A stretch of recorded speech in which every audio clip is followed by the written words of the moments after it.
همین هر پیغمبری که صاحب شریعت است او را رسول میگن. البته رسول نبی بخواتر میشود. همه رسول نبی هستند اما همه نبی ها رسول شدن نمیتونند. در شمورشون هم خیلی فرق میکنند. در حدیثی که ابن کثیر در تفسیرش آورده است، حدیث ابوذر که در فضایل اعمال گفتش میشه.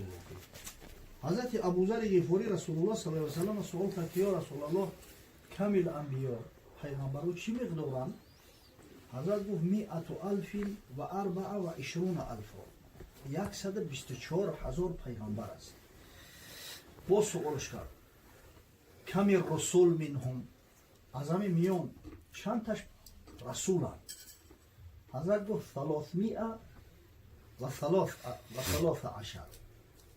او 12 او 15 او 17، یعنی 313 نفر تا 319 نفر. ببینید 124,000 پیغمبر ای میان شو انمی 300 چنده نفرش رسولند، باقی مداش همین نبی هست. در میان همین 313 رسول از همه بزرگترینش 5 تا اینا را پیامبرای اولوالعزم میگن. خداوند میگه و اخذنا منهم میثاقا غلیظا، از این 5 نفر ما میثاقی غلیظ گرفتگیم، یعنی شرطنامه ای که با بستگیم بینوایت قوی و سخته ای دیگر شرطنامه فرق میکنه. یعنی که اهمیت دعوت اینو از دعوت دیگر رو فرق میکنه. میشیشو خیلی مقصد شدیدتر و وسیعتر. این 5 پیغمبر، همین 5 تا پیغمبر اولوالعزم که از همه پیغمبرها بزرگترند، به همون ترتیبی که خداوند در قرآن آورده است به همون ترتیب میرو. و اخذنا منک میگه ای محمد صلی الله علیه و سلم علمو میثاق غلیظ اول است گرفته، انم عهد پیمانی سخته. و من نوح دویم نوح علیه السلام و ابراهیم سیمش ابراهیم علیه السلام و موسی چهارمش موسی علیه السلام و عیسی ابن مریم پنجمش عیسی پسر مریم. همین 5 پیغمبر بزرگترین پیغمبرها هستند. در بینشو موافق همین ترتیب از همه بزرگتر محمد صلی الله علیه و سلم است. ببینید در جای دیم نوح علیه السلام است، جای سوم ده حضرت ابراهیم خلیل، جای چهارم ده حضرت موسی و نهایت جای پنجم حضرت عیسی علیه السلام.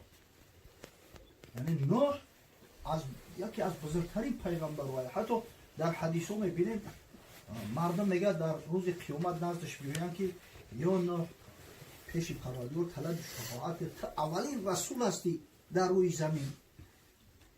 اگر چنده که اولین پیغمبر همه میدونه که آدم علیه السلام است، اما اول پیغمبری که بر ضد مشرکا خدای تعالی مبعوثش کرده است نوح علیه السلام است. او زمان آدم علیه السلام بود همه مؤمن بودن، اما زمان نوح ده کافر و اکثریت تشکیل میکرد. خب نوح ابن لامک ابن متوشلخ ابن خنوخ و هو ادریس علیه السلام. حضرت نوح نام پدرش لامک است، نام باباش متوشلخ، نام بابا کلانش ادریس علیه السلام. همین ادریس اصلا نامش خنوخ است. از بس که اول شخصی هست که نوشته است، خواندن و نوشتن توانگر، مقصد که تخلصش ادریس شد، نامش خنوخ است. یعنی که ابیره حضرت ادریس علیه السلام است. خب در مسئله که کی زندگی کرد، کی فعالیت کرد، اما امام طبری در تاریخ معروفش آورده است، میگه 126 سال بعد وفات آدم علیه السلام تولد شده است حضرت نوح. ابن کثیر آورده است با یه روایت میگه این چیزی که اهل کتاب قبول دارن 146 سال بعد وفات آدم علیه السلام. اما قولی صحیح درست چیزی هست که از پیغمبر از صحابی روایت کرده، این نصی صریح است. ابن حبان روایت میکنه در صحیحش از ابی امامه صحابی پیغمبر صلی الله علیه و سلم، میگه مردی از پیغمبر خدا صلی الله علیه و سلم سوال کرد که یا رسول الله هل کان آدم نبیان؟ ای حبیبی خدا گفت همین آدم علیه السلام پیغمبر بود؟ حضرت گفت نعم بله. و گفت فکم کان بینه و بین نوح، فاصله بین آدم علیه السلام تا زمان نوح علیه السلام چی مقدار بود؟ حضرت گفت 10 قرون، 10 عصر، 10 قرن. همین قرن در زبان عربی اگه معنی های زیاد داره، نگه هم معنی هایی که در حساب سال ماه اگر بگیرید یکیش بسیار معمول است بین خدمت. میگن یک عصر 100 ساله یا یک قرن، ولی میگن قرن 21 شدیدن به حساب میلادی. اگر به شرطی که به همین 100 سالگی بریم هر قرنش بگیم 100 ساله، فاصله بین آدم علیه السلام تا نوح علیه السلام 100 سال 1000 سال میشه. لیکن همچنین قرن در زبان عربی به معنای جیل میآید، به معنای پکلینی. اگر با پکلینی بگیریم 10 پکلینی با عیز زیادتر میشود. برای در زمان نوح علیه السلام مردم عمری دراز میدیدن. رنگ ما وری 40 50 نبود عمری او، بین 60 تا 70 نبود. این بچه 1000 سال عمر میدیدن. اگر همین 10 پکلینی بگیریم خیلی زیادتر میشود. به هر وجه صورت الله اعلم همین 1000 سال بدست کم نیست. خب نوح علیه السلام مدتی با قول ابن کثیر 40 سال در بین این مردم زندگی کرد. در 40 سالگیش خدای تعالی با پیامبری مبعوثش کرده است. همه روایتی که ابن کثیر قبول داره میگه در 40 سالگیش حضرت نوح با پیامبری مبعوث شد. نگه اینا تاریخی تبری دوا دیده. امام تبری یک روایت که میگه در 350 سالگیش با پیغمبری مبعوث شد. یک روایت دیگه میگه در 480 سالگیش. از بس که اکثر پیغمبرها در همین 40 سالگی مبعوث شدگیان، اکثریت همین گمان میکنم که همین 40 که ابن کثیر پیشنهاد کرده است درست‌تر خوبتره. مدتی 950 سال قومش دعوت کرده است. 950 سال این یگان اختلاف نداره، زیرا آیه قرآن است.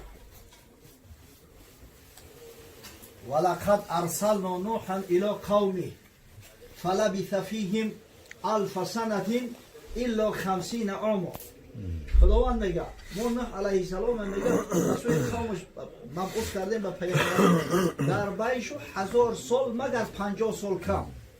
ای 1050 را که کم کنید 150 950 سال حضرت دعوت شو کرده است. دعوتی بدین کرد، دعوتی به موحدی کرد. گفتیم که وقتی نوح علیه السلام مبعوث به پیغمبری شد علاقه اکثریت مردم کافر بودند. حتی در عائله خود نوح علیه السلام هم بدن کافر بود. حضرت همین یک ولی قرآن یک سوره داره با نام نوح، سوره نوح. همین دعواهاش و التجا و التماساش به سوی قومش میخونی جگرت میریزه. میگه خدای بزرگ که اعوذ بالله من الشیطان الرجیم انا ارسلنا نوحا الى قومه. ما نوح به سوی قومش فرستادیم که از غضب خدا آگاه شو کن، از مقصد عذابی که منتظر شو هست آگاه شو کن.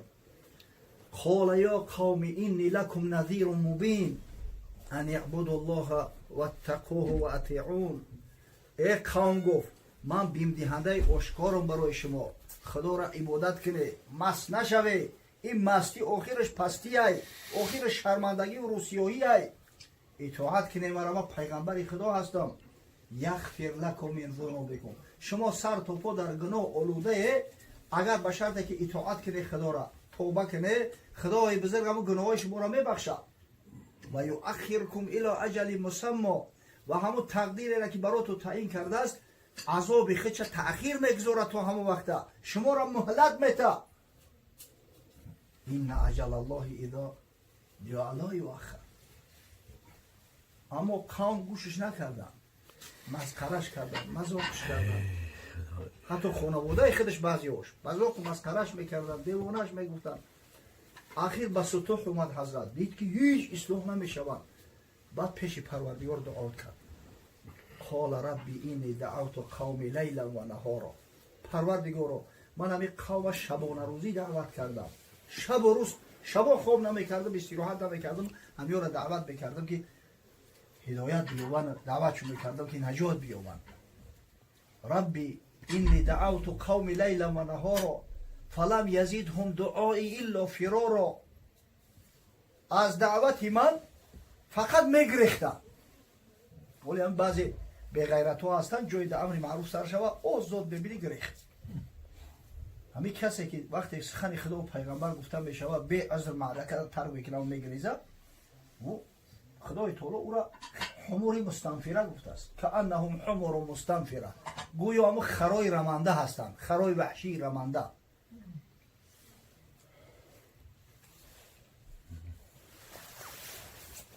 و این کلما دعوتهم لیستغفر لهم جعلوا اصابعهم فی آذانهم واستغشوا ثيابهم و اصروا واستكبروا استکبارا. هر وقت دعوتشو میکردم این خونه سوختان میگه چلیکاشون در گوشاشو میانداختن، گوشا را محکم میکردن که صدای مرا نشنون. هر وقت میدیدنم روحاشون را میبردن. هر قدر که التجا و التباسشو میکردم همون قدر غرور و تکبر و مکر حیلهشو زیاد شد. همین که از نعمتهای پروردگار براشو بیان میکنه که ای خانه سوخته آقا ای مادر تولد شدی خاک نداشتی، همین نعمت الله برا داده است. الله هم مندگی کن اما تو چند میگه در همون کفرشو بیشتر و بیشتر اصرار میورزد. حضرت همون نعمتهای خدا رو برامشو میکنه که همین زمین در اختیار شما نگذاشته است. آقا نعمت زن و فرزند برا تو نداده است، خونه و در مگر از جانب الله نیسته. اما کسی را خدای تعالی هدایت نکنه هیچ فایدهش نمیکنه. اگر همه پیغمبرو که جمع شوند فایدهش نمیکنه. اخیر گزله شد قال نوح ربی انهم عصونی و تبعوا من لم یزیده ماله و ولده الا خسارا. خدایا گفت این بدبختو با من عصیان کرده، عصیان گوش نمیکنن. اینا پیروی همون کثافت‌های کفر را میکنن که مالشو توچد زیاد شده است، نعمت شو میتی فرزنداشو زیاد شده است، هم سرکشی دارن. و قال لا تذرون ودا ولا سواع ولا یغوث و یعوق و نصر. دائم میگه قوم را نصیحت میکنن همون کافرها که دیگران را کافر میکنن که ها همون ود را عبادت کنه. این ود یک مردی بوده است، یک وقت مردی صالح خوبی بوده است. وقتی میبره در سوگواریش مردم محتم میگیرن، میگه شیطان به صورت انسان از شمیویت چگریه داره. میگه یک شخصی بسیار بزرگ ای بای مرفت همون سوز و گداز همون ای قلب و نرفت است. گفت میخواهی که من هم تمثالی هم را کنم رنگ آدم زنده و لیبتوه یا هیکلچه شطوری کنم بیایی در پیشش گریستن بگیره یادش کنه. قبول کردن یک تکر دوار. وقتی که شمارش رو زیادتر شد علاقه در فرزندای او اومد گفت که بیایی به هر کدوم تایی درست کنی، کارخانه دارم بگیره در خونه تو عبادت کردن بگیره چند میخوری. همین خیل یک انسان که یک و یک زمان آدم بود او ایستویسته نعوذ بالله بد شده خدا شده. این کثافتون میگه همون را عبادت میکردن. بله مقصد که اینو دیگه اصلاح نمیشوند، پروردگار رو اینو قبول ندارن اصلاح شوی را. و قال نوح ربی لا تذر علی الارض من الکافرین دیار. خداوند بزرگ گفت یا نوح مادام که اصلاح نمیشوند، مادام که به سطوح آمدی دعا که دعا تا اجابت میکنم. و گفت پروردگار رو تخمشو نگم کن، از همه کافران یگان دانش در روی زمین زنده نماند. لا تذر علی الارض من الکافرین دیارا اینک این تذرهم یضل عبادک. اگر تو اینا را باقی بگذاری بنده های راه میکنند. ولا یلد الا فاجرا کفارا. ای همین کافرو با همین کافر بچه برومد است، ای مار بچه شده است. برای همین تخم شونه نیست که پروردگارا. وقتی پیغمبر دعا میکنه در حق امت، دعای پیغمبر مثل بمبای اتمی است، همه را زیر زبر میکنه. سبحان الله. خداوند دعای نوح علیه السلام اجابت کرد. همون مردم سرکش و همون مردم بدبخت همش اینا ببینید که فقط هم در یادی تاریخ موندیان، پاروی تاریخ شدن و همش غرق شدن مردن برفتن. این برای یک آگاهی و هشدار است. خدای بزرگ میگه ها امت های محمد صلی الله علیه و سلم این همه قوم نوح پیش شما گذروندم، قوم هود پیش شما زندگی کردم. دیده که وقتی سرکشی کردن به چه حال مبتلا شدن. اگر به شرط اطاعت نکنه خدا را، اگر به شرط سرکشی کنه الان حالی عربو بسر شما میوید. یکی زنبور می آمد ز خانه بغایت به قرار و شادمانه، مگر مور چنان دلشاد دیدش ز قید بندگی آزاد دیدش. بدو گفتا چرا شادی چنین تو؟ یک شیخ عطار میگه که یک زنبور شادی کرده و بز کرده و کیف صفا کرده اومده است. یا مورچک بیچاره خروک زمستانش جمع داره، کتگی او را دید و واهمه او را دید. ای بچه گفت چی کتگی داری، چی واهمه داری، چی خرسندی داری؟ جوابش داد آن زنبور که مور چرا نبود ز شادی بر دلم سور.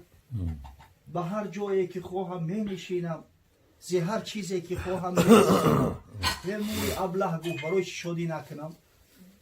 تویژنی کردستم هر کاری بخوام کرده میتونم، شرایط امکانیت دارم، هر کیفی که بخوام برام حیای میرم عبیده در مینو میکنم، اوجینشا میرم در صفا میکنم. با کام خیش میبینم جهان چرا اندوهگین باشم زمانه. اینقدر عروس پر قدای کشل زده است، برای چی غم بخورم؟ به همین دنیای دو روزه چی جای غم و اندوهای؟ بگفتین مثال تیری پرتاب روان شد تا یک دکان قصاب. گفت میستم قطیت پت پت کرده، همجا در یک دکان قصاب بود است، اتکه کرد. میگه مگر از گوشت آنجا نیمه ای بود، نیمه یک گوسپند همیتا آویزون بوده. در آن زنبور در زد نیش را زود. این میپرسه اخی رکتای اومد شیشتو اتکه کرد کندستای. همه زد از قضا قصاب ساتور، زیزخمی آن دو نیمه گشت زنبور. قصاب گوشت میده کردسته. این ساتور هم تبرای مخصوصی قصابا های. میگه قدرت خدای تعالی همین تبر در همین عدل میانش اومد. زنبور ده حصه جدا شد. همین زنبور رو پشر اهمیت داده، کلش همه کنی چند مدت با زنده های. به جنبه هر دو طرفش. پولی جنبیده است. به خاک افتاد حالی تا خبر داشت، در اومد مور از یک نیمه برداشت. پولی خودش نفهمید از چی گپ شده است که مورچه رسید. سری حرقه کدم نمیشه. خروکی زمستانه میبره آخی. بخاری میکشیدش زار در راه، زبان برداشته میگفت آنگاه. هر آنکو آن کند کو را بود رای، نشیند بر مراد خود همه جای. کسی کو بر مراد خود کند زیست، چطور میرد ببین تا آخرت چیست. الان کسی که امتری کتگی میکنه، کسی خدا را دیگه نمیشناسه، کسی که نعمت پروردگار را میخره و کورنمکی میکنه، الان آخری کارش نمی رنگی کاری تای. حضرت گفت ربی لا تذر علی الارض من الکافرین دیارا. خدایا تخمشون نمان. اینک این تذرهم یضل عبادک ولا یلد الا فاجرا کفارا. اگر ایو را باقی مانی با امتری کافر بچه میزاین، با همین دنیا را پری کافر میکنن. ربی اغفر لی ولوالدی ولمن دخل بیتی وللمؤمنین والمؤمنات. پروردگارا خود ما رحمت و مغفرت کن، پدر و مادر ما رحمت و مغفرت کن، اهل خاندان و مؤمنان را رحمت و مغفرت کن. کسایی که خانه من میآیند و مهمانی میآیند در دین من هستند، در آیین من هستند. ولا تزید الظالمین الا خسارا. اما این ظالما را کافرا را خدایا در همین بدبختی و نگونبختی گرفتار بگردان. حضرت وقتی که دعا کرد خداوند بزرگ بشارتش فرستاد که یا نه آماده شو. من نگاه کردستم یک کشتی بساز. در تاریخ اومده است حضرت میگه در ابتدا چوب شنان، بعضی ها میگن چوبی سوج، در بعضی روایت اومده است چوبی صنوبر. 100 سال نگاه کرد که درختو کلان شدن، درختای با حشمت شدن. بعدا درختها را اره کرده، به یه روایت 100 سال، به یه روایت 40 سال حضرت کشتی درست کرده است. می اومدن مذاقش میکردن، مسخره میکردن. تو چی کردستی؟ دیوانه ای تو چی؟ در بین بیابان تو کشتی کرده در برو ریکت حدثه میکنی. حتی همون یک آدم افسانوی اطراف دوغی بسیار میگن یا اوج ابن عنق بوده است خدروز. حتی می اومد که یا نه یه قصیعه چیه تا در روش سواری، قصیعه توقچه اکو کلون که بودست این طبقچه را برای چی درست کردی؟ بعدا وقتی که همه درست و آماده شد ندای پروردگار اومد که وقتی که اذا فار تنور، وقتی که تنور جوش زد در کشتی سوار شد.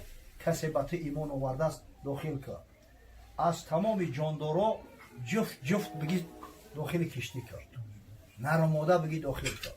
هم حیوانایی که گوشت حلال هم حیوانایی که گوشتشون حرام ای هر کدومش میگه جفت بدرو.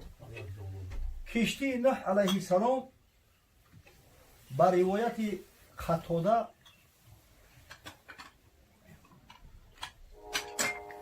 میگه 300 زیرا درازی داشته، 200 زیرا پهنی. در روایت حسن بصری میگه حضرت میگه 600 زیرا درازیش بوده، 300 زیرا پهنیش. اگر زیرا 50 سانتی متر بگیریم این 600ش 300 متر درازیش بوده، 350 متر پهنیش. اما روایت بهتر و خوبتر که از ابن عباس صحابی پیامبر صلی الله علیه و سلم روایت میکنن میگه 1200 زیرا به درازیش، 1200 در 600. ایتا دراز رو نبوده اصلا کشتی های وزیره کفچک میگن دیده، نویف کفچک. مقصد که پهمیش هم کلون بوده است ایرا، از بس که میستی تیر میشوه پهم هم بوده است. درازیش میگه 1200 زیرا بود، پهمیش 600 زیرا، بلندیش 30 زیرا بوده است. 30 زیراش 15 متر میشوه بلندیش. 3 طبقه بوده است. در طبقه ای همه پویان حضرت حیوانو را جو کرد. در طبقه دیوم آدمو را جو کرد. همراه نوح علیه السلام با روایت میگه فقط اهل خاندانش بود. خودش، 3 پسرش، 4 کلونش. هم یک پسر سرکشی کرد در کشتی سوار نشد، یوم کنعان. همون که زنش ایمان آورده بود سوار شده است. اما با قولی درستر چیزی که در تاریخ بیشتر معروف است 80 نفر بودن میگه. همون کسایی که ایمان آورده بودن. در طبقه سیمش پرنده ها بودن، یکمش حیوانا، دویمش انسانا، ای همه بالا پرنده ها بودن. در اومدن سوار شدن میگه در کشتی. قدرت پروردگار طوفان سر شد.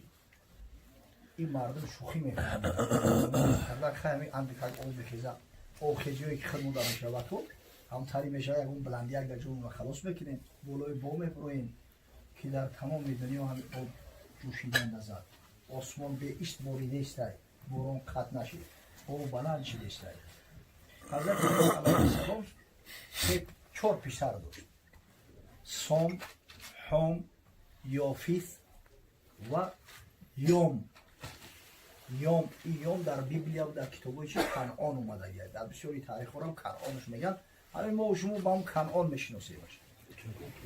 همین کنعان سوار نشد.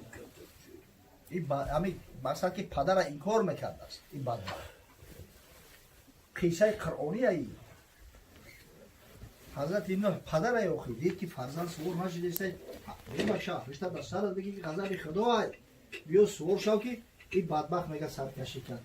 حضرت مولوی خدا رحمت و مغفرتش کنه قصه غرق شدن کنعان آورده است، در مثنویش بسیار شیرین آورده است.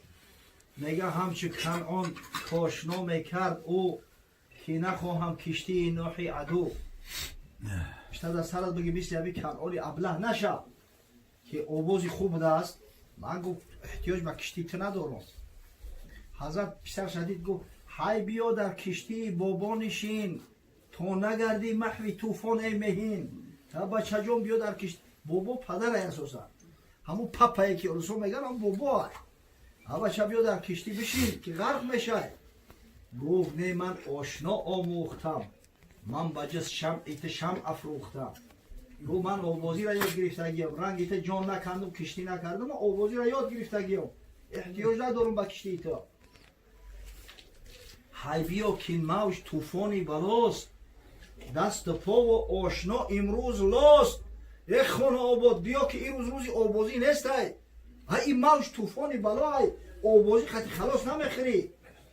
گفت نه رفتم بران کوهی بلند، آسیم است اون که مرا از هر گزند. گفت همی آوازی کرده با بلای همون که میرم اگه دروغ که آب اوجا را برسه.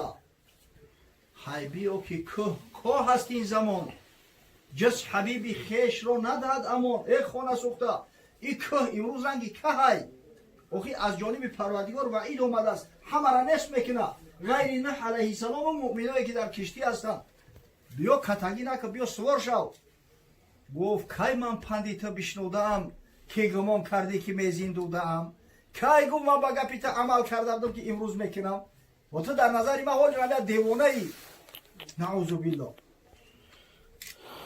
و همین ببینه که فرزند تحقیرش کرده است اما این فرزند اگر توده خاکستر است لخت دل پدر و مادر است دل میسوزه آخی بیچاره با التماسش کرد های بیا بابا که روزی ناز نیست مر خدا رو خیشی و انباز نیست بچه بیا که این پروردگار با کسی قرابت خیشی نداره لم یلید لم یولد است و از قدم نه پدر دارد نه فرزند نه ام اوی خدایی که گفته از لم یلید و لم یولد نه زاد کسی رو نه از کسی زایده شد اوی با کسی قرابت نداره تو نگو که من بچه پیغمبرم خداوند نجات میده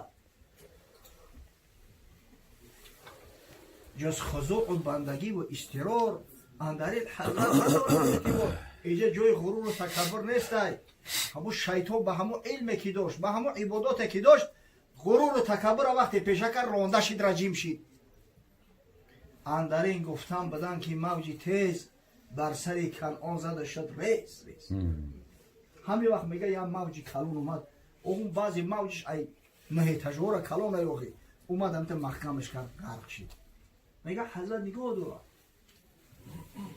فرزندش در پیشش غرق شد میگه با التجا به خدا مراجعه کرد گفت یا رب وعده کردی بارها که بیابد قومت از طوفان رها دل نهادم بر امیدت من سلیم پس چرا بیر بود سیل از من گیریم پروردگار آخی گفت خودت وعده کردی که من اهل بیت تو را نجات میتم من امید داشتم او در پیش فرزندم غرق شد گفت او از اهل خیشانت نبود خود ندیدی تو سفید او که بود یا نوح اینه لیس من اهلک اینه عمل غیر صالح این نوح گفت ای اهل بیت تو نیست این فرزند نوخلف شرط است که ای زینا شوه فرزند که نوخلف شوه همین فرزنده که پدر اطاعت نمیکنه ای فرمان پدر سرپیچی میکنه ای پدری صالح او بدبخت هم حکم فرزندی نوخلف داره مثل ای حرامزاده را بدتره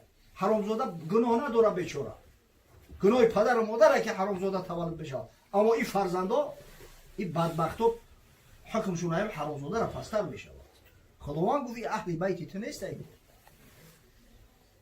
حضرت همین قضیه کشید سرکش خم مصیبت فرزند سو از بینه بخیر حضرت خداوندی پیغمبر شد در اما حالت دید گفت یا نوح گر تو خواهی جمله رو زنده گردانم برارم از سرا بحر کنعان دیلی تو نشکنم لیک از احوال آگه میکنم یا نوح گفت زیخ نشه گفت دعا که با همه کشتگی رو ایسری نو زنده میکنم اوخ در پیش قدرت پروردگار ای چیه من برای یک کنعانی بدبخت شده هیچ وقت را ناامید نمیکنم زیقت نمیکنم نه که بفهم که حکم الله همیه این الابرار لفی نعیم و این الفجار لفی جهیم بنده های صالح و خوب البته به رحمت خدای تعالی نایل بشوند اما این بدبخت های سرکش عاقبت کارش همیه این حضرت پیغمبر خدای پیغمبرها بنده های برگزیده الله هستند حضرت خداوندی از بین این میلیارد تریلیون ها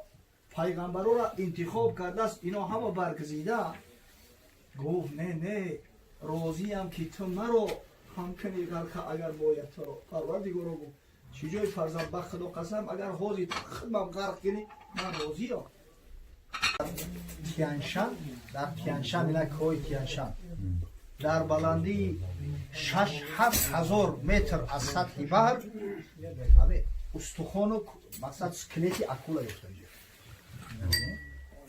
اکولا نماکول مدنه در بلای تیانشان یعنی مقصد که این طوفان اینا طوفان جهانی هست تمام دنیا را فرا گرفته بله این سیمیرلی پاتوق این فقط یک موضوع نیست یا موضوع میشه دیگه همه نجات بیفته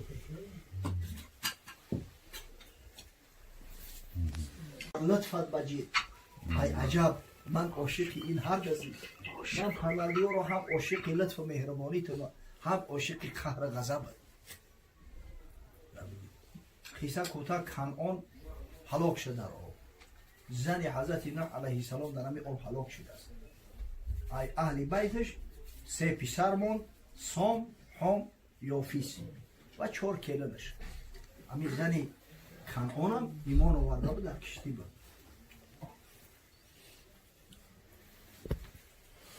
خیلی مدت اخباری متفرقه اومده است که چند خل گشتند بعضی 6 ماه گفتن آب طول کشید 6 ماه در بالای آب بودن آخر الامر خدای بزرگ وقتی که دیگر در دنیا غیر یعنی کسایی که در کشتی بودن اون جاندار زنده نموند همه غرق شد همه هلاک شد حکم پروردگار که جاری شد امر شد و قیل یا ارض ابلعی ماءکی امر شد که ای زمین آب فرو بکش و یا سماء و اقلعی ای آسمان باریدن بس کن و غیز الماء و قضی الامر و استوت علی الجودی آب مگه کم شد آب فرمادن گرفت بارون بس کرد دیگه باریدن تای کشتی نوح علیه السلام در کوه جودی در زمین رسید در زمین شد این کوه همون کارده در زمین شد ولی همین کوه جودی را اطرافش سخن زیاد هست بعضی هم میگن این کوه هست که در موصل هست بعضی هم میگن که در این همین کردستان هست در عراق حتی بعضی ها عرارت هم گفته گیرن ولی در بیبلیه عرارت اومده گیرن که عرارت که بگیم که در عراق و ترکیه هست تو آنمو به هر وجه صورت همین گیتلر همون نویف کفچه که کسافت میکفته یک ده اکسپیدیسی را بایی کرده گیه اکی نمیدونم چه اصل داره این اینترنت فیکاش بسیاره میگه به هر وجه صورت همون اچیوید نه نیویرایت نه در دورای سویتی هم تری برنامه بود که میگن که از کیهان چیزی میبینن مثل همون کفچک یکی وقت اکسپیدیسی روی میکنن نمیوان همون میگن باقی مونده شدی رمونده است این گیتلر را گیجوی فهمیده بود است که کسی اگر نویف کفچک بیوه حکمران جهان میشوه برای همون ده اکسپیدیسی روی کرده بود است همین یوتیوب نه یک چیز شفاف دادن همین را آیفون همسون میکنه بله با این چون حضرت میگه یک زوغ امر کرد گفت بپرک و ببین در اون جوی خشکی هست این زوغ خونه سوخته رفت یا جوی مردو را دید همین دیگه هم برای هم مردو را شد دیگه حضرت اینا هم فراموش کرد کشتی را فراموش کرد نه اومد دیگه بعد میگه یک کفتر را امر کرد کفتر رفت چند مدت پس میگه در دهنش یک برگی توزه درختی زیتون اومد که یک مقصد علاقه درختو پیدا شدیم بلوی او یعنی خوشخبر اشاره که ایشالا بشویه میشود دیگه زمین پیدا شده گیه برای همین کبوتر را ببینه که عزیزی هر خاندانه کودککا قدشو بازی میکنن نه که این زوغ همه شو میبینن زوغ واری بسیار قد نکرد ای پشت زوغ کجا میره گه خری همه گفت بین مردم بسیار رویج است زوغ در یگان اپیزود و در یگان فالکلوری دنیا چیزی خوب نیست همه اجازه همین بدش میگن فقط قصه کوتاه میگه وقتی که فرمودن همه نسل هایی که در روی زمین هستن همه اولاد نوح علیه السلام هستند. ابن کثیر میگه که اصلا همه 80 نفری بودن که ایگان تا همه این دوست نمونده است به استثنای همین 3 فرزندی نوح علیه السلام سام پدری آدم یوروپیایی پدری عرب پدری عجم هم پدری اینای زنگی های نگرویدو حبشی ها یوفیس پدر اینای منگولویدو های همون تاریخچی رو هم ترکا قطعی مغول ارالش میکنن و کنه میفهمن این تنه میفهمن که اگر اصل بگیریم ترک یوروپیید میشود بعد میگن اتروک یوفیس میگن پدری ترکو های در اصل پدر ایرانی قوم قبایل مغول شکل اندکیتای است که اونم اون مردم های همیو پیدا شدن زبانو را متفرقه شدن تا زمان نوح علیه السلام تمام مردم کره زمین شمارشو کم به دست آورد همین یکی از حکمتایی که عمری دراز داشتن که همین بود که مقصد آدم کم بود خدای تعالی همین عمری دراز شد دادن بود که زمین آبادان باشه کار کنن، آباد کنن، فرزند بزوین، فرزند زیادتر بزوین. الان بعدا وقتی که شماره آدم‌ها زیاد شد، عمرشون هم کم شد. حکمتش در همیه. و نوح علیه السلام با روایت صحیح تر است ابن کثیر از حضرت عبدالله ابن عباس روایت میکنه، میگه بعدی همون طوفان باز 60 سال دیگه زندگی کرده است. 60 سال.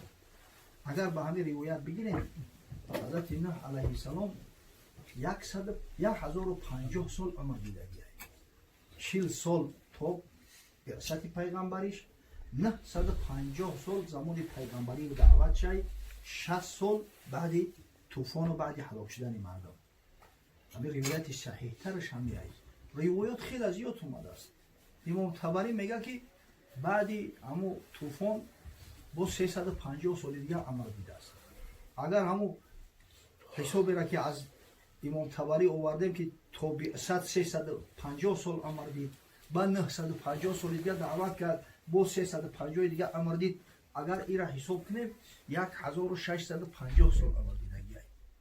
اگر اون روایتی که میگه 480 سالگیش در پیامبری مبعوث شد، او را اگر بگیریم والله اعلم 1780 سال می شود.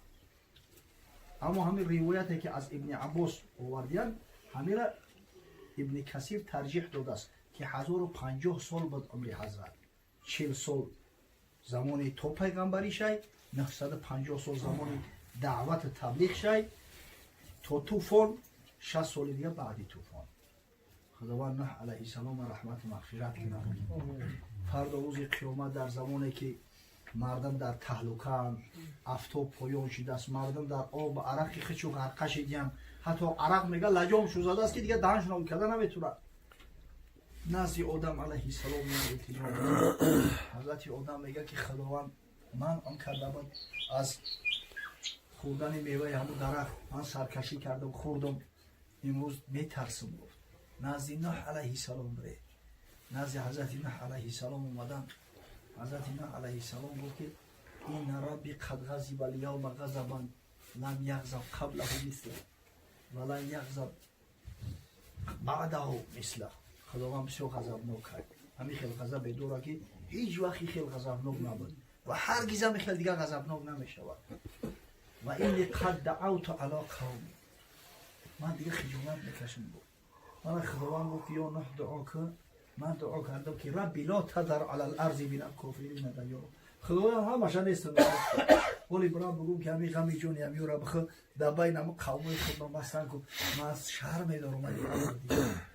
نزد ابراهیم بره، حضرت ابراهیم نزد موسی شو فرستاد، حضرت موسی نزد عیسی پسری مریم شو فرستاد، حضرت عیسی علیه السلام نزد محمد صلی الله علیه و سلم فرستاد. حضرت وقتی که نزد حضرت اومدن که تو حبیب الله هستی، انظر الی ما نحن علیه، تو نگاه که ما چه حالی داریم، پیش پروردگار طلب اشفع لنا ربنا، پیش پروردگار طلب شفاعت کرد. حضرت میگه که از جام خواهی میشم، زیر عرش پروردگار میرم، سر در سجده میگذارم، خدا را با چنان جمله های فصیحی مدح و ستایش میکنم که هیچ کس در دنیا هرگز هم ستایشش نکرده است. سر در سجده. حضرت خداوندی میگه که ارفع رأسک، ای حبیبی من سر بردار، سل تعطى و اشفع تشفع. سر بردار، چیزی طلب میکنی طلب که میتونم، کسی را میخوایی طلب شفاعت من راضیم، من قبول میکنم. امروز روزی سربلندی تای، روزی سعادت تای، روزی خوشبختی تای، روزی افتخاری مسلمان های که مسلمان ها از پیغمبر شده، پیغمبر صلی الله علیه و سلم از امتاش افتخار میکنه. الله اکبر. و حضرت سر برداشت با امتی یا ربی، امتی یا ربی، پروردگار و شفاعت امت را طلب دارم. عجب یک نعمتی را خدا برای دادستی را ببینه. در خبر است میگه که فردا روز قیامت خداوند متعال نوح علیه السلام همراه قوم دعوت میکنه. میگه به حضرت نوح مراجعت میکنه که یا نوح هل بلغت، تبلیغ کردی، رسالت رسولی شد؟ میگه نعم یا ربی، بله پروردگار.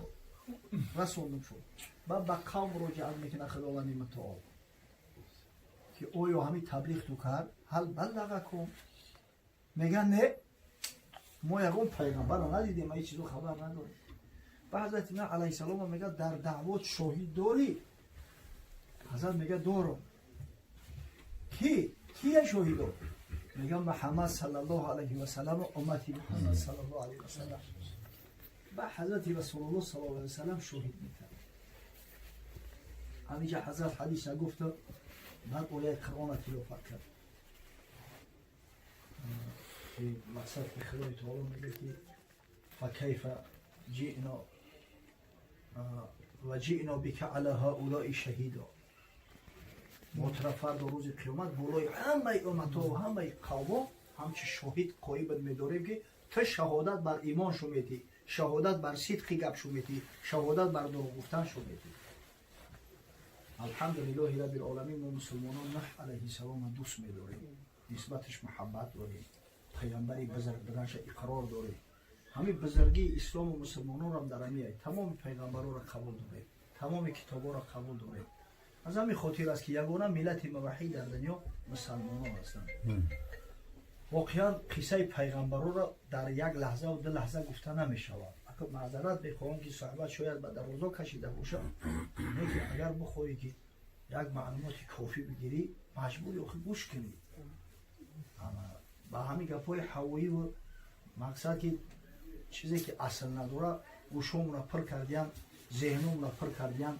یا جدا یک گپ میگوی گپ نوجو میگلتم از اوق مسخرت میکنن برای همین سعی کردیم که از کتاب‌های موثق همین تاریخ اندک مفصل‌تر هم کشید براتون بیان کنیم پروردگار محفل مونا محفل خیر صحبت مونا صحبت مؤثر گردون از صحبت‌های بی‌تاثیر ایمان بابای حجی را حجی خیربین از جمعی بلا و درزنده حفظ کن همه خیلی که برای بنده‌های طرف محفل خیر نان و طعام آماده کرده است ضیافت تشکیل کرده است فردا روز قیامت به نامش به نام اهل خاندانش به نام مهمانای مکرمش که در این محفل خیر شرکت دارند در جنت المأوا ضیافت ها تشکیل دهند پروردگار را جمعی پیغمبران خاصتا رسول الله صلی الله علیه و سلم از ما راضی گرداند خداوند و غیرت همت بده که به دعواهای بندگی به دعواهای امتی به دعواهای پیروی مذهب مستقیم باشید ربنا افتح بیننا و بین قومنا بالحق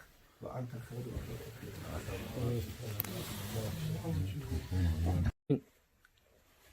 بعضی توجیه‌هایی که فریب میکنن همین کانال همین درویش تیجی سوال دیگه یکون چی بگی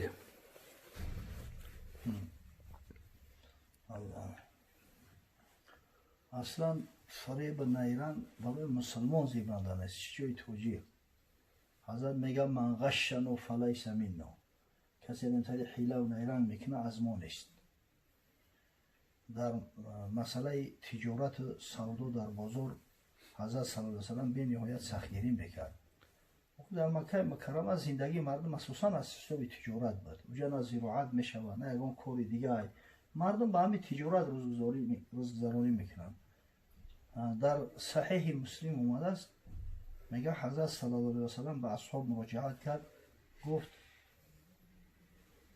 لا تباعدوا ولا تظالموا ولا تبادروا ولا يبيع بعضكم على بيع بعض ولا تناجشوا ولا يبيع بعضكم على بيع بعض وكونوا عباد الله اخوانا با هم دیگر قهری نکنید پشت به هم نگردانید حضرت صلی الله علیه و سلم نصیحت کرده است این رو ببینید حیله و نیرنگ نکنید برای دردام انداختن کلینت در حیله و نیرنگا متاسفانه در بازار زیاد شده است دو سه کسی از چیزا تعریف توصیف کردن میگیرن که فند کنن هم بیچاره خریدارا همون مالی به صفت بگیرن همین را تناجش میگن در اسلام ولا یبیع بعضکم علی بیع بعض سودای همدیگر را نزنه همدیگر را مقصد که بر دروغ کلینتوش ای پیشش دور نکنه و کونوا عباد الله اخوانا بندهای خدا ها برادر باشه شما را خدای تعالی برادر اعلام کرده است المسلم و اخو المسلم مسلمان برادری مسلمان است اینما المؤمنون اخوه میگه خدای تعالی در قرآن. المسلم اخو المسلم، مسلمان برادر مسلمان که هست حق خیانت کرده نداره. فلا یظلمه ولا یخذله ولا یحقره. مادام که برادر تای تو حق نداری که ظلم کنی در حقش، تو حق نداری که مقصد او را مذاق مسخره کنی، تو حق نداری مقصد تحقیر مذاق مسخره میآید، تو حق نداری که او را مقصد که آبروش بریزانی، شرفش پس کنی. بحسب امرئ من الشر ان یحقر اخاه المسلم. برای مسلمان همین بدی برای دوزخ در اومدنش کفایه است که برادر مسلمان خیش تحقیر کنه، برادر مسلمان خیش طعنه بزنه. همین کفایه است. همین یک گناهی به نهایت سخت حساب میکنه و به سبب همین به مجازات پروردگار گرفتار میشه انسان. التقوى ها هنا و یشیر الی صدره 3 مرات. حضرت گفت تقوا در همین جای 3 بار به سوی سینه‌اش میگه اشاره کرد. التقوى ها هنا. مسلمان حق نداره که در حق مسلمان خیانت کنه، خاصتا در همین تجارت، در بیع.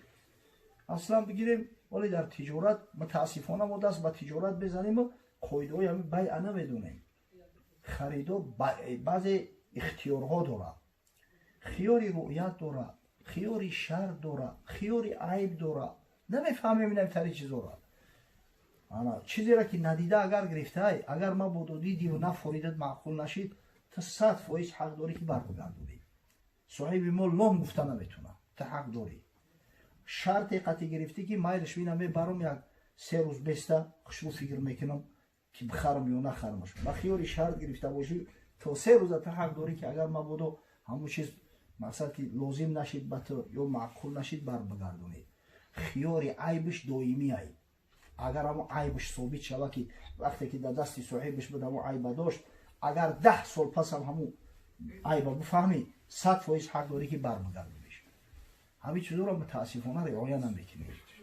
یکی از سبب‌های بی‌برکت شدن زندگی ما این همین ای. اصلا وقتی که تاجر خیانت نمیکنه، تاجر راست عمل میکنه، وقتی که تاجر گپی حق میگه، انشالله بازارم آباد میشود، کشورم آباد میشود، برکت در خاندان مردم هم زیاد میشود، خودش هم انشالله درجه و منزلتش خیلی بالا میشود. حضرت صلی الله علیه و سلم دعا میکرد، میگفت رحم الله امرأ سمحا اذا باع و اذا اشترى و اذا اقتضى. رحمت پروردگار بود بر مردی که سبک سودا است، سودای سبک داره، خوب میخره، خوب میفروشه، خوب پرداختی قرض میکنه. اگر به شرطی که همین سودای سبک داشته باشه، انشالله رحمت پروردگار براش نازل میشه. ولی همین ظلمایی هست، فریبگری از برای خدا یک حساب او است که تجارت نمیدونه، نه از علم تجارت با خبره. اصلا همین رنگی نوکیسه ایم یا بلا کنم همین مولا بود در ذهن مانده بود، همون را برای تو گفتم. خداوند گشتو کنم. زن عروس اسلام قبول کرده است. الله اکبر. وقتی شخص اسلام قبول میکنه تمام گناه‌های پیشینش آمرزیده نمیشه و همه مثل طفلکی که نو از مادر تولد شده سلام خیلی به آلایش و بیگناه میشه. درجه و منزلتش ای مسلمان به بالاه خیلی بالاتره، خیلی پاکتر و تازه‌تر از حالت ده. انا خشاب حال شخصی که سببگار شد که همین زن امروز اسلام قبول کرده است. اصلا بگیریم در مسئله زن گرفتن پسرها اجازت فرمان پدر و مادر شرط نیست. در دختر باید که بدونن، اما ولیش باید بدونه، آگاه باشد. اما در پسر اگر ندونن هم پسر مثلا میتونه که نکاح کنه، برای که حقی طلاق در زیبای پسر هست. به مرحمت کنید.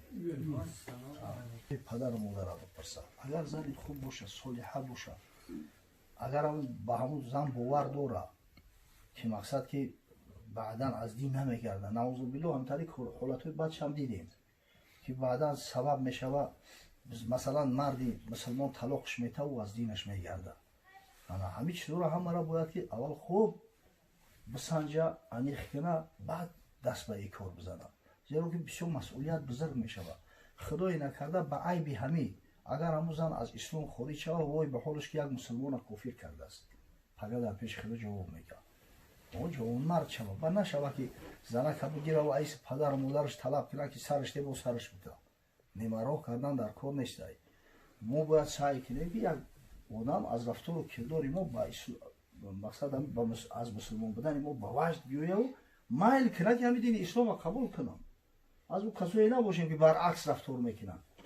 ولی هستن بچه‌های تاجیک میرود دختری روس هم میگیره دو روز پس میپرتایش با دومیت دوگانش هم میگیره.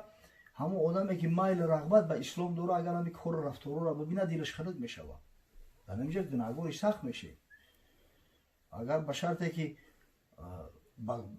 کمک کردن نمیتونی در دین اسلام سعی که زیادت نرسه چون و نمیکنی گره خود گره مباش یکون گره هون کردن نمیتونی اقلا خودت گره نشه. حضرت مولوی میگه بود گبره در زمان بایزید گفت تو رو یک مسلمانی سعید که چی باشد گر تو ایمان آوری تا بیابی صد نجات سروری. یک گبر میگه در عهد بایزید بستگی زندگی میکرده است. یک روز یک همسایش میگه که آخه خانه آباد بیمار داری اسلام قبول کنی که خدای تعالی سعادت سربلندی دنیا و آخرت نصیبت بگردونه.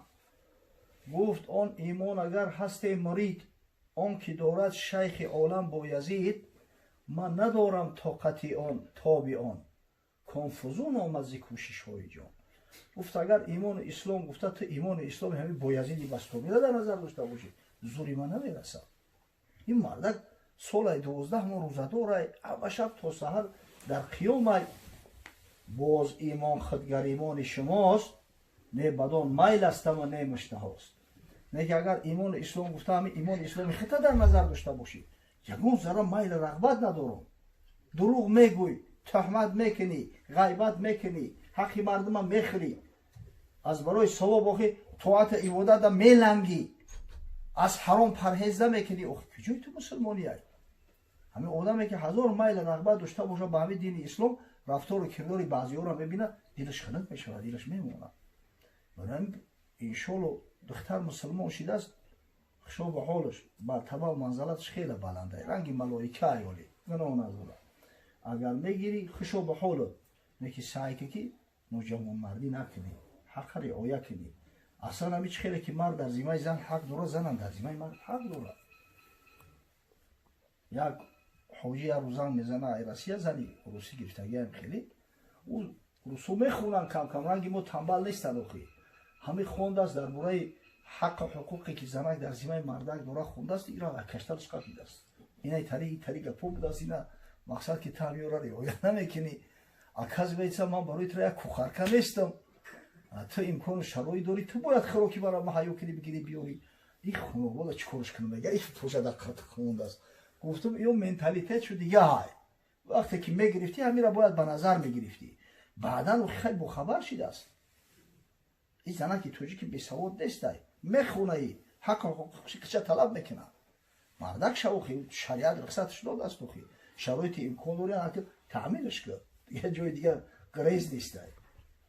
زنه که گرفتی مهرش در کلت فرض میشوه نفقش در کلت فرض میشوه باید جوان مرد بشه مقصد که دیگه هبینش کردی وظیفه مرد همی های.